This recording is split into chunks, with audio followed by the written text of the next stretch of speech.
എന്താണ് ആദ്യം പഠിപ്പിച്ചത് തറ, പിന്നെ എങ്ങനെ നന്നാവും പറ.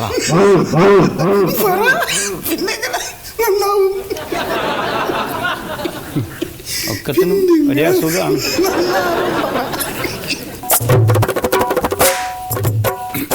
പെണ്ണുങ്ങളായി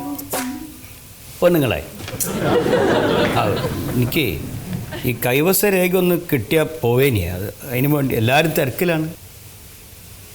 എന്റെ കൈവശം എന്താന്ന് നിങ്ങൾക്ക് അറിയോ? നിങ്ങളെ കൈവശം മൊബൈലല്ലേ? ആ, അപ്പൊ അത് കണ്ടു മനഃപൂർവ്വം ബുദ്ധിമുട്ടിക്കുകയാണ്. ഞാൻ അത്യാവശ്യമായിട്ട് ചാറ്റ് ചെയ്തോണ്ടിരിക്കുക. ദയവ് ചെയ്ത് കുറച്ച് നേരത്തേക്ക് ഒന്ന് മിണ്ടാതെ നിൽക്കാമോ? അല്ല, നമുക്കിത് ശരിയായി കിട്ടിയ പോവേന്. വയസ്സായ ഒരാളല്ലേ. ദുബായിലുള്ള എന്റെ അനിയത്തി ഉപ്മാവ് ഉണ്ടാക്കാൻ വേണ്ടി ചീരച്ചട്ടിയിൽ എണ്ണ ഒഴിച്ച് നിൽക്കാണ്. ഞാൻ അവർക്ക് അതിന്റെ റെസിപ്പി പറഞ്ഞു കൊടുക്കോ? നിങ്ങളുടെ ഈ കൈവശം ശരിയാക്കുമോ?